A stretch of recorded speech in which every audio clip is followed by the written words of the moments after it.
Hola, ¿qué tal a todos? Y bienvenidos al episodio número 13 de Elecciones Bíblicas Podcast, una publicación periódica de estudio bíblico expositivo. Es para nosotros un gusto, querido oyente, darle la más cordial bienvenida a este episodio. Hoy estaremos conversando acerca del Evangelio según San Marcos, capítulo 6, entre el versículo 1 y el versículo 29. Estamos seguros que será de bendición para su vida. Dwight, hola, ¿qué tal? ¿Cómo va todo? ¿Qué tal, John? Muy bien, gracias a Dios, y aquí encantado y expectante de lo que el Señor nos tiene para la enseñanza de hoy. Esperamos que sea de bendición para nosotros y para todos los que puedan oír en este capítulo. Así es, estamos esperando qué nos trae Dios el día de hoy. De manera que sin más preámbulo, vamos a la lectura bíblica. Salió Jesús de allí y vino a su tierra, y le seguían sus discípulos. Y llegado el día de reposo, comenzó a enseñar en la sinagoga, y muchos, oyéndole, se admiraban y decían: ¿De dónde tiene estas cosas? ¿Y qué sabiduría es esta que le es dada? Y estos milagros que por sus manos son hechos. ¿No es este el carpintero, hijo de María, hermano de Jacobo, de José, de Judas y de Simón? ¿No están también aquí con nosotros sus hermanas? Y se escandalizaban de él. Mas Jesús les decía: no hay profeta sin honra sino en su propia tierra, y entre sus parientes y en su casa. Y no pudo hacer allí ningún milagro, salvo que sanó a unos pocos enfermos, poniendo sobre ellos las manos. Y estaba asombrado de la incredulidad de ellos, y recorría las aldeas alrededor enseñando. Después llamó a los 12 y comenzó a enviarlos de dos en dos y les dio autoridad sobre los espíritus inmundos. Y les mandó que no llevasen nada para el camino, sino solamente bordón, ni alforja, ni pan, ni dinero en el cinto, sino que calzasen sandalias y no vistiesen dos túnicas. Y les dijo: donde quiera que entréis en una casa, posad en ella hasta que salgáis de aquel lugar. Y si en algún lugar no os recibieren ni os oyeren, salid de allí y sacudid el polvo que está debajo de vuestros pies para testimonio a ellos. De cierto os digo que en el día del juicio será más tolerable el castigo para los de Sodoma y Gomorra que para aquella ciudad. Y saliendo, predicaban que los hombres se arrepintiesen, y echaban fuera muchos demonios, y ungían con aceite a muchos enfermos, y los sanaban. Oyó el rey Herodes la fama de Jesús, porque su nombre se había hecho notorio, y dijo: Juan el Bautista ha resucitado de los muertos, y por eso actúan en él estos poderes. Otros decían: es Elías, y otros decían: es un profeta o alguno de los profetas. Al oír esto, Herodes dijo: este es Juan el que yo decapité, que ha resucitado de los muertos. Porque el mismo Herodes había enviado y prendido a Juan y le había encadenado en la cárcel por causa de Herodías, mujer de Felipe, su hermano, pues la había tomado por mujer.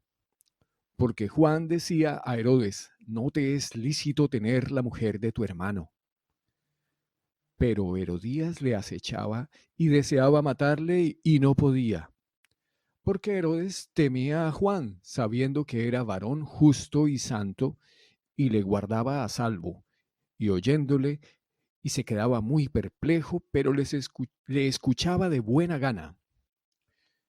Pero venido un día oportuno en que Herodes, en la fiesta de su cumpleaños, daba una cena a sus príncipes y tribunos y a los principales de Galilea, entrando la hija de Herodías, danzó y agradó a Herodes y a los que estaban con él a la mesa. Y el rey dijo a la muchacha: pídeme lo que quieras y yo te lo daré. Y le juró: todo lo que me pidas te daré, hasta la mitad de mi reino. Saliendo ella, dijo a su madre: ¿qué pediré? Y ella le dijo: la cabeza de Juan el Bautista. Entonces ella entró prontamente al rey y pidió diciendo: quiero que ahora mismo me des en un plato la cabeza de Juan el Bautista. Y el rey se entristeció mucho, pero a causa del juramento y de los que estaban con él a la mesa, no quiso desecharla. Y enseguida el rey, enviando a uno de la guardia, mandó que fuese traída la cabeza de Juan. El guarda fue, le decapitó en la cárcel y trajo su cabeza en un plato y la dio a la muchacha, y la muchacha la dio a su madre. Cuando oyeron esto, sus discípulos vinieron y tomaron su cuerpo y lo pusieron en un sepulcro. Bien, Dubái, muchísimas gracias por compartirnos esta lectura de la palabra de Dios.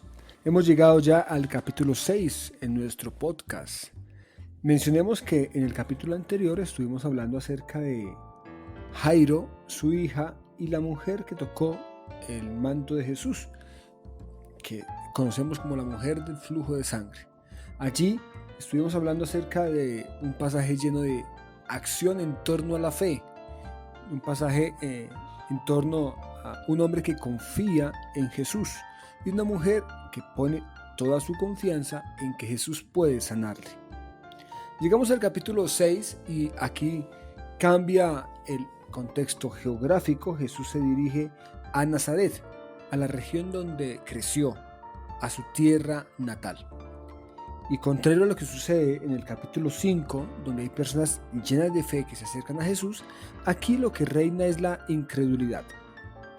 Dwight, ¿cómo le parece a usted este pasaje? Jesús en Nazaret. Jesús nació en Belén, pero el lugar donde la gente le identificaba como de buena parte de su crecimiento y de su oficio, porque Jesús aquí nos lo aclara que tuvo oficio de carpintero. Ellos a él le encargaban: hazme por favor esta mesa, esta cama, este mueble precioso. Le encargaban los trabajos, era el carpintero hasta los 30 años. Pero un día él dejó el taller y se fue a predicar, y su ministerio había sido glorioso, ya estaba muy grande, de fama por todos los lugares. Así que el regreso a Nazaret pues estaba como con esa expectativa, pero con una reacción bastante desconcertante, triste, porque la gente, en lugar de asombrarse con un asombro bueno, porque hay diferentes tipos de asombro, pero no me lo creo, aquí este es mi carpintero, ¿cómo es posible que esto se catalogue como divino? Entonces la reacción mutuamente resulta desconcertante, porque así como ellos dicen: no me esperaba esto de este hombre, de este al que yo le encargaba mis muebles, que me los hiciera, pues Jesús también se sorprendió de ellos para mal, con una sorpresa un poco ingrata. Dice, se sorprendía de su incredulidad y no pudo hacer allí muchos milagros. Triste. Esa expresión de Jesús muestra lo que siente al regresar a su casa, predicar y recibir la recepción del público. En episodios anteriores habíamos comentado que frente a Jesús es imposible uno quedarse en un estado neutro. Siempre Jesús va a generar alguna expresión, alguna manifestación. Al principio nos dice Marcos que la gente se admiraba de lo que enseñaba. Efectivamente estaban viendo al carpintero, al hijo de José y de María, al que conocían, pero ahora está allí en la sinagoga enseñando en un rol de maestro, de manera que se admiraban. Luego ellos comenzaron a escandalizarse. ¿Cómo es posible? Si lo conocemos, si sabemos quién es, ¿por qué está hablando así? Y por último, manifestaron su incredulidad. Creo que aquí Marcos nos presenta una evolución bastante interesante en torno a la percepción que tenía esa ciudad, los habitantes de ese pueblo, frente a Jesús. Este pasaje también es muy interesante porque nos muestra la familia de Jesús, nos habla acerca de sus hermanos, nos habla acerca de sus hermanas. No menciona a José. Al parecer ya José había fallecido cuando se narra o cuando suceden estos hechos, por lo tanto se cree que no está allí por esa razón. Jesús no puede hacer allí muchos milagros, sanó a unos pocos. y estaba asombrado de la incredulidad de ellos. ¿Qué hizo entonces? Recorrer las aldeas alrededor enseñando. De manera que aquí de entrada estamos viendo esa incredulidad de las personas. Contrario a lo que pasó en el episodio anterior, en donde efectivamente se ve la confianza total, aquí por el contrario es la incredulidad lo que reina. El pasaje que sigue titula Misión de los 12 discípulos. Y es que nos cuentan que después Jesús llamó a los 12 y los envió en duplas, de 2 en 2. Seguramente les dio una tarea, una misión puntual, y adicional de esa misión les dio autoridad sobre los espíritus inmundos. Aquí me llama la atención que el envío se hace en duplas. Recuerdo otras duplas que encontramos en la Biblia y que son muy características de esta época. Podemos hablar de Pedro y de Juan, por ejemplo. Podemos hablar de Pablo y Bernabé. Podemos hablar de otras duplas que salieron a predicar. ¿Cómo le parece a usted la misión de los 12, estas duplas trabajando en torno al reino de Dios?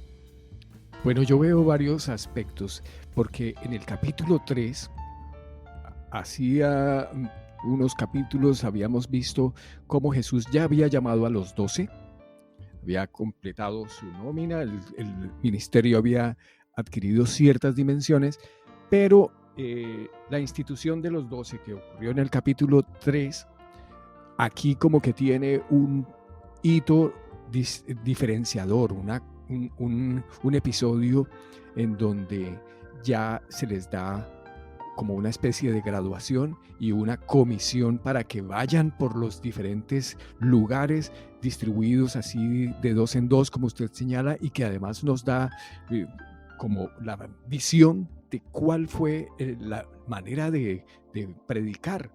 ¿Sí? Estas duplas que usted menciona ya son posteriores a la resurrección del Señor Jesucristo y se convirtieron en el modo de operar, en el modo de predicar, irse por duplas, Bernabé y Saulo, como usted lo señala.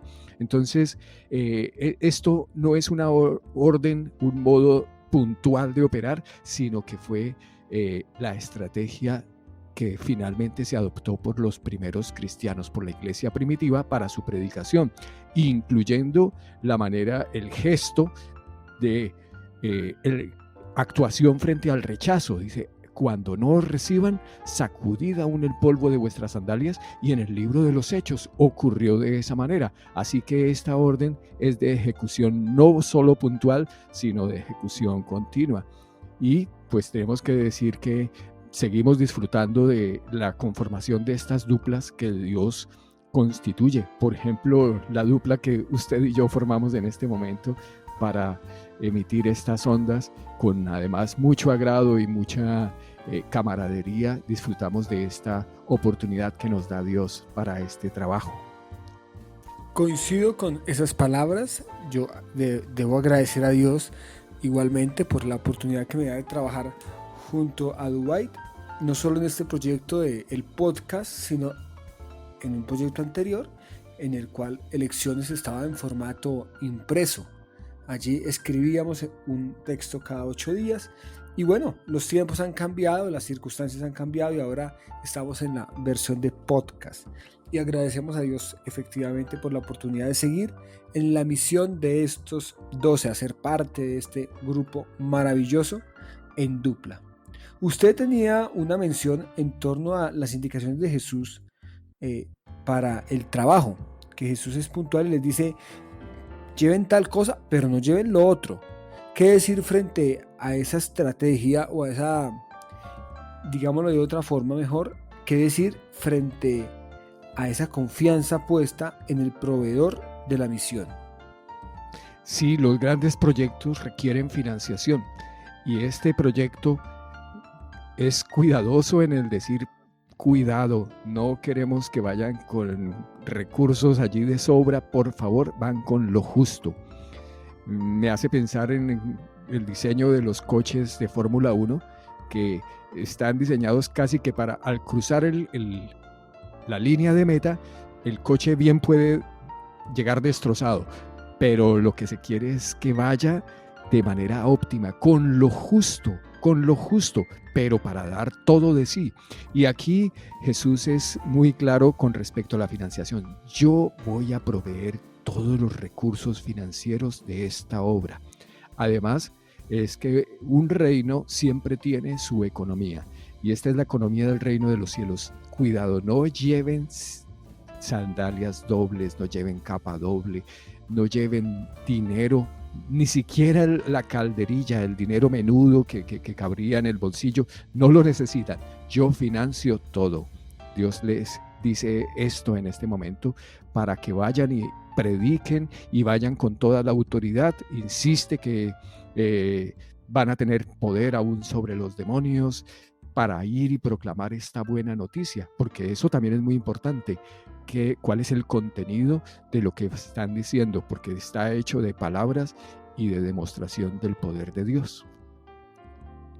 Precisamente iba yo a mencionar el tema de la misión como tal. Jesús era un maestro, Jesús reúne a los discípulos, les ha enseñado y luego les da una misión. Es apenas lógico pensar que si Jesús les da una enseñanza, porque ya lo hemos visto anteriormente, que Jesús fue a predicar, tenía un mensaje claro, sus discípulos salieron a llevar ese mensaje. Ahora bien, ese mensaje estaba acompañado de unas evidencias latentes para todo aquel que escuchara. En el versículo 11 nos dice que si en algún lugar no los reciben ni los oyen, allí hay una referencia directa a esa misión, es decir, hay un mensaje que transmitir, entonces deben salir de allí. Y más adelante, entonces, en el versículo 12 nos cuenta qué fue lo que ellos hicieron. Y saliendo, predicaban que los hombres se arrepintiesen. De manera que aquí encontramos claramente una misión específica, y es que es de ir y predicar el reino de Dios. Y creo que esa es la misión fundamental, y aparte, en el recorrido de todos los siglos, seguimos con la misma misión: ir y predicar el evangelio del reino de Dios. A continuación encontramos una narración muy particular e interesante, centrada en la fama de Jesús. Aunque se le ha puesto el título tal vez a la narración más impactante, que es la muerte de Juan el Bautista, se da en el contexto de la fama de Jesús. Usted lo decía hace unos minutos al comenzar este podcast, que Jesús comienza a ser reconocido en toda la región. En Capernaum, que es donde tiene su centro, toda la parte de Galilea, y es tanta la fama que llega a oídos de Herodes, que es el gobernador del momento, gobernador romano que está allí encargado de todos los asuntos políticos. Así que Herodes, al escuchar la fama de Jesús y todo lo que le estaba diciendo, su primera reacción fue afirmar que Juan el Bautista había resucitado. Y aquí entonces Marcos inserta una narración nueva. Al mejor estilo, con la mejor técnica literaria, hace un retroceso en la historia y nos cuenta lo que ya pasó hace tiempo, pero que lo trae aquí a mención. Herodes pregunta quién es Jesús. Algunos dicen que es Elías, otros le dicen que es un profeta, pero él determina y dice: no, Jesús es Juan, ha resucitado Juan, el mismo que yo decapité, resucitó de los muertos. Ahí vemos como un poco la conciencia de este hombre que ha mandado a matar a Juan el Bautista y ahora cree que Juan el Bautista ha resucitado. Pero bueno, ahí estaba muy equivocado, porque Jesús no era Juan el Bautista. Juan el Bautista era la voz del que anunciaba la llegada del Mesías, y Jesús precisamente era eso, el cumplimiento de todo ello. Arranca allí una historia dentro de otra historia, al mejor estilo de Gabriel García Márquez en Crónica de una muerte anunciada, que juega con los tiempos de una manera maravillosa. Aquí Marcos, que está en un presente, nos lleva a un pasado, en ese flashback que se usa en literatura. Y me llama la atención porque en el capítulo anterior estuvimos hablando de un intertexto, una historia dentro de otra historia, y aquí estamos hablando de el regreso al pasado. ¿Cómo le parece a usted esta parte de la lectura del día de hoy, Dwight? Estoy de acuerdo con usted en que lo importante es que se trata de la reacción frente a la fama de Jesús, porque es ante esa fama que empiezan a tratar de dar explicación y el uno dice, no, es un profeta, algún profeta poderoso, tal como Juan lo era, que ya había fallecido. No sabemos si fue unos meses antes, cuánto tiempo atrás habría sido. No está tanto en el orden de los años, seguramente sí de los meses, porque en este flashback, en esta mirada hacia atrás, pues Herodes lo que trata de explicar es que para que esté hablando de esta manera y con estos poderes milagrosos, pues es que tiene que ser que Juan el Bautista ha resucitado, porque además Herodes sí que reconocía que Juan era no solamente un predicador. Yo no tenía mucha noticia porque es que no vemos ningún milagro de Juan el Bautista relatado en la Biblia. Sin embargo, mire esta referencia indirecta que está haciendo Herodes, que dice, es que tiene que ser Juan el Bautista porque están actuando poderes milagrosos. O sea que es probable que Juan el Bautista sí que hubiera operado algunos milagros de Dios, o Dios hubiera operado milagros a través de Juan el Bautista y sus discípulos. Entonces, es un detalle ahí a aportar. Creo que empiezan en este recorrido hacia atrás a dársenos información de cómo murió Juan el Bautista, cuál es la reacción de cada uno de los personajes que tienen que darnos como referencias de cuál era el contenido de la predicación de Juan el Bautista y cuáles las diferentes actitudes frente a esa predicación.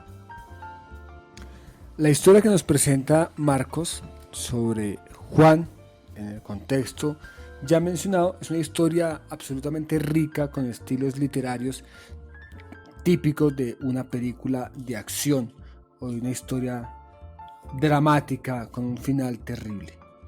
Y es que encontramos a unos personajes particulares. Encontramos a un gobernador que está absorto de poder.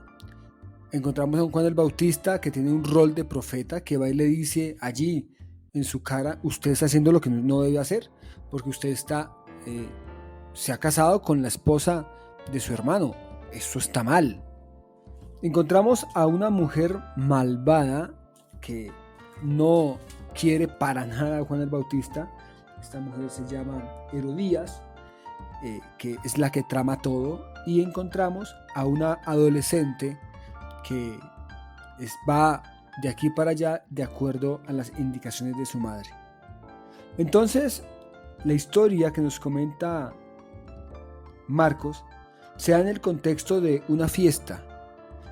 Herodes llama a sus principales, llama a gente, a tribunos, a los principales de Galilea y les da allí una fiesta. Entra la hija de Herodías y hace una danza. Agrada tanto a Herodes que Herodes, lleno de placer y de excitación, le dice, pídeme lo que quieras que yo te lo daré. Todo lo que me pidas te daré hasta la mitad de mi reino. Ahí vemos a un hombre totalmente absorto de poder, cegado por la emoción. Así que la chica sale y, sin saber muy bien qué es lo que quiere, se dirige a su madre. Y la madre automáticamente le dice, pida la cabeza de Juan el Bautista. Regalo que por supuesto no era para la chica, era para esta malvada mujer. Cuando yo leía este pasaje pensaba mucho en Jezabel, aquella mujer malvada, esposa del rey Acab, que persiguió a Elías.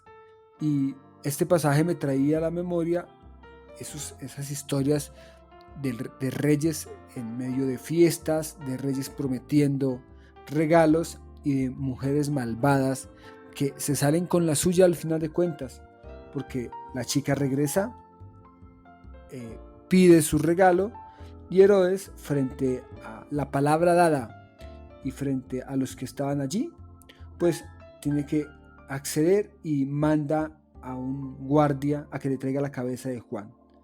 Y efectivamente el guarda va, decapitan a Juan y le traen su cabeza en un plato. Es una escena absolutamente macabra, por decirlo así, y es una forma terrible de finalizar sus días. Recordemos todo lo que había hecho Juan el Bautista, sobre él hicimos aquí un capítulo. ¿Cómo le parece a usted esa historia, Dubái? Me parece un poco triste, desconcertante, que haya personas que sencillamente están como dejándose llevar de lo que vaya pasando poco a poco, dejándose llevar por lo que ocurre en su medio, dejándose manipular, pero no tienen una idea clara de lo que quieren. La niña baila excelentemente, es una chica muy virtuosa en lo que hace, pero a la hora de decir, ¿tú qué quieres? Espérate, le pregunto a mi madre porque yo no sé qué es lo que yo quiero en la vida. El rey, él quiere, ha escuchado con gusto a Juan el Bautista, ha escuchado su predicación, ha agradado, incluso era un consejero. Cuando leíamos que le escuchaba, Juan era un profeta aconsejador, ¿sí? Entonces le escuchaba en cierto modo, pero ¿hasta qué punto? De todas maneras, las decisiones importantes de su vida, ese convertidos, no lo había hecho una realidad en su vida. Entonces, finalmente era preso de los que sí sabían qué era lo que querían en la vida. Preso de Herodías, que fue la que sí tenía claro lo que quería y lo pidió en el momento que tuvo el chance. Entonces esa es como la condición triste de lo que veo en esta historia. Frente a lo sucedido, dice que Marcos nos cuenta que los discípulos de Juan el Bautista, cuando oyeron lo que había ocurrido, vinieron, tomaron el cuerpo y lo pusieron en un sepulcro. Aquí queda pues muy claro que efectivamente los sucesos son una tragedia y así termina la vida de Juan el Bautista. Es muy llamativa esta historia, a mí me parece sórdida en sí misma. Un gobernador que tiene todo el poder, un rey que se deja llevar por la belleza de una danza, una chica que no sabe bien qué es lo que quiere, y una mujer malvada que encuentra una forma perfecta de vengarse de aquel hombre que la criticaba por lo que ella hacía. Bueno, pues hemos hecho este recorrido muy interesante por estos pasajes de Jesús en Nazaret, la misión de los 12 y cómo se ha extendido la fama de Jesús. Así que el ministerio de Jesús sigue en aumento, cada día más personas lo escuchan, cada día más personas saben de él y cada día más personas tienen una reacción frente a su ministerio. Dubái, yo creo que ya es momento para que usted nos comparta cuáles son las lecciones bíblicas que podemos tomar de este pasaje y qué decisiones estamos invitados a tomar a la luz de la palabra de Dios. Adelante, Dubái. Se señaló en este capítulo que es imposible no tener una reacción ante las dimensiones del ministerio de Cristo. En este momento, las dimensiones del ministerio de Cristo han trascendido toda la geografía del planeta. En todos los lugares se conoce qué ha pasado respecto de Cristo. En todos los siglos, porque hemos visto cómo este ministerio ha trascendido a los siglos, y hoy podremos tener también, como los de Nazaret, una forma de reaccionar con una sorpresa un poco escéptica, un poco, no nos creemos que que fue un carpintero, que pintan en las películas, del que tanto hablan y que tanto nos han narrado historias y han hecho religiones, me sorprende, sí, y hasta allí llega nuestra sorpresa. Entonces es muy triste que Dios también se sorprenda y diga, me sorprende su incredulidad. La verdad, quisiéramos a una sorpresa más bonita. Una sorpresa como donde nos quedemos fascinados más bien por toda su obra y nos involucremos en ella, como fue el caso de los hombres que tiempo atrás decidieron dejar sus redes, sus trabajos como recolectores de impuestos o lo que fuera, y se metieron en la escuela de Jesús y permitieron que sus vidas fueran transformadas, y que ahora se gradúan y que ya no son solamente discípulos, sino que son multiplicadores de esta buena noticia y del poder de Jesús actuando en sus vidas, y ver cómo todo lo que Jesús dice y su financiación y su poder fluyen a través de lo que se hace. Esa es una actitud que podríamos copiar.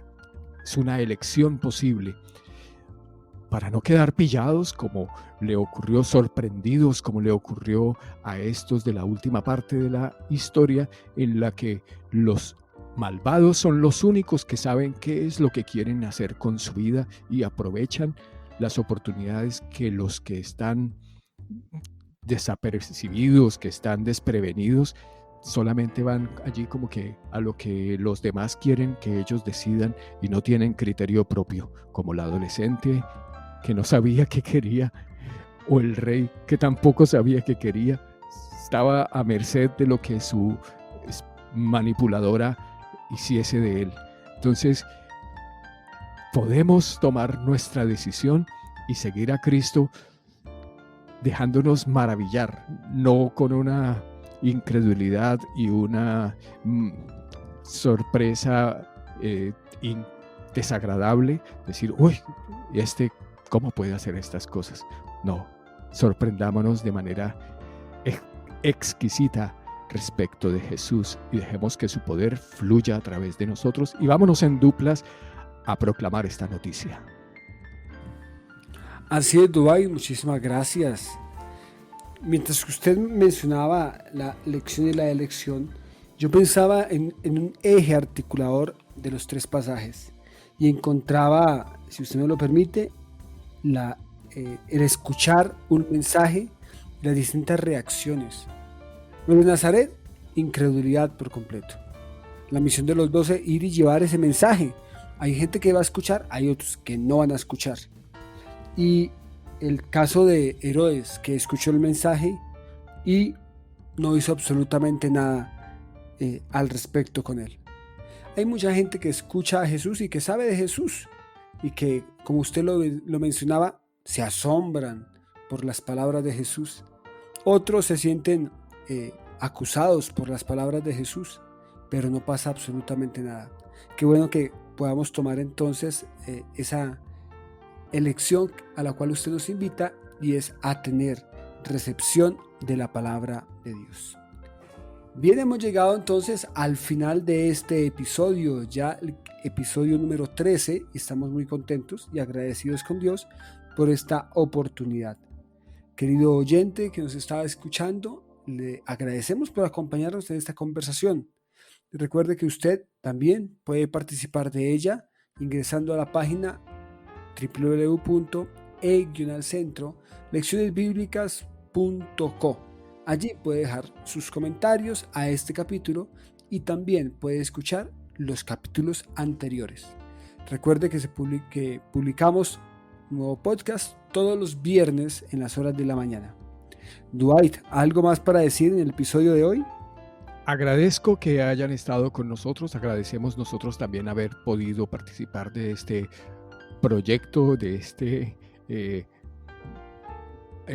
ministerio de Jesús actuando en nuestras vidas, y queremos ser multiplicadores, y la próxima entrega también tendrá mucha acción, como suele ocurrir aquí en este libro que hemos elegido para estudiar y encontrarnos respecto del texto bíblico. Estaremos hablando de la alimentación de los 5,000. Dwight, que es experto en matemáticas, creo que va a quedar con una tarea desde ya, y es hacer la aproximación al número total. Si usted, querido oyente, siempre ha creído que eran 5,000, bueno, no se pierda el próximo capítulo donde estaremos hablando acerca de ello. Y también hablaremos de un milagro portentoso donde las leyes de la física se rompen. Jesús anda sobre el mar. De manera que todos están cordialmente invitados. Próximo viernes no se pierda el nuevo episodio donde seguimos conversando acerca de la palabra de Dios. Eso ha sido todo por hoy, Dubaid.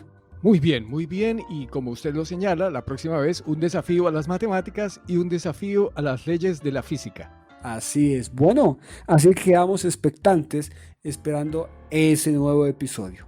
Sin más, les enviamos un fuerte abrazo a todos nuestros oyentes, les agradecemos el tiempo que dedican para escuchar este podcast y esperamos sea de bendición, así como lo ha sido para nosotros. De manera que sin más, les enviamos un fuerte abrazo desde Bogotá, Colombia y también desde Málaga, Andalucía, España. Dios les bendiga a todos.